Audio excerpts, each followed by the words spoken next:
বছরের এই সময়টাতে বাজারে প্রচুর পরিমাণে জলপাই পাওয়া যায়। আর জলপাইয়ের আচার বানিয়ে সারা বছর কিভাবে সংরক্ষণ করে খেতে পারবেন আজকে সেই প্রসেসটাই দেখাবো। হ্যালো এভরিওয়ান, আসসালামু আলাইকুম। Welcome to my new another blog. আমি এখানে ফ্রেশ কিছু জলপাই নিয়েছি। আর এই জলপাইটা দিয়ে আজ আমি জলপাইয়ের টক ঝাল মিষ্টি আচার তৈরি করব। আমি জলপাইটা বাজার থেকে কিনে এনে 2 দিন পলিথিনে রেখে দিয়েছিলাম। এতে করে জলপাইটা পুরোপুরি পেকে গিয়েছে। আর এই পাকা জলপাই থেকে বিচিটা আলাদা করে নিতে হবে। এখন আমি সবগুলো জলপাই হাত দিয়ে ডলে ডলে বিচিটা আলাদা করে নিচ্ছি। আপনারাও পলিথিনের মধ্যে রেখে দিলে দেখবেন খুব সহজে জলপাইটা পেকে গিয়েছে। এতে করে বিচি ছাড়ানো খুবই সহজ। তো এইখানে আমি সবগুলো জলপাই থেকে বিচি আলাদা করে নিয়েছি। আর আপনারা চাইলে সাথে কিছু বিচি রেখেও দিতে পারেন।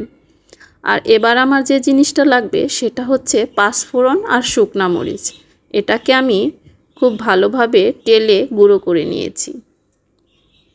এবার কড়াইতে তেল আর তেজপাতা আর 2 টুকরো দারুচিনি দিয়ে দিতে হবে।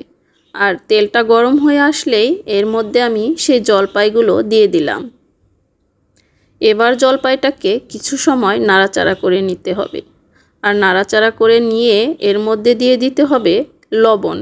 আর লবণটা আপনি আপনার পরিমাণ মতো দিতে পারেন। জলপাই বেশি হলে লবণটা একটু বেশি করে দিবেন। আর জলপাই যদি কম হয় সেই ক্ষেত্রে লবণের পরিমাণ একটু কম করে দিবেন। আর এরপর আমার যে জিনিসটা লাগবে সেটা হচ্ছে গুড়। এখানে আমি গুড় দিয়ে দিচ্ছি। আর আমি বাকি অর্ধেকটা চিনি দিব। আপনারা চাইলে শুধু গুড় অথবা শুধু চিনি দিয়েও বানাতে পারেন। তো এই পর্যায়ে আমি চিনি মিক্স করে দিচ্ছি। আর চুলার আঁচটা মিডিয়াম টু লো পর্যায়ে রেখে অনবরত নাড়তে হবে, যাতে করে নিচে লেগে না যায়। আর এরপর আমি 1 টেবিল চামচ রসুন বাটা দিয়ে দিলাম। আচারের মধ্যে কিন্তু রসুন বাটা বা রসুন খেতে খুবই ভালো লাগে। আপনারা চাইলে গোটা রসুনও দিয়ে দিতে পারেন। তো এদিকে আমি ভালো করে নেড়ে চেড়ে নিচ্ছি। আর এদিকে তলায় যেন লেগে না যায় বা পুড়ে না যায় সেদিকটা খেয়াল রাখতে হবে। এই সময়টাতে একটু ঘন ঘন নেড়ে দিতে হবে। দেখেন আচারের কালারটা কিন্তু অনেকটাই চেঞ্জ হয়ে এসেছে।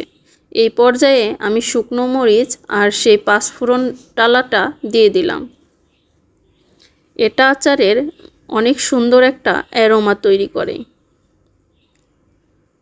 তো এই পর্যায়ে আচারটা প্রায় আমার বানানো শেষ হয়ে গিয়েছে। দেখতেই পাচ্ছেন কালারটাও চেঞ্জ হয়ে এসেছে। আর এর মধ্যে এক্সট্রা কোনো পানিও নেই। তেলটা অনেকটা উপরে উঠে এসেছে। এখন আমি আচারটাকে একটা পিরিজে পরিবেশন করে নিচ্ছি। এইভাবে আচার বানিয়ে আপনারা সারা বছর একটা কাচের বয়ামে ভরে রেখে দিতে পারেন।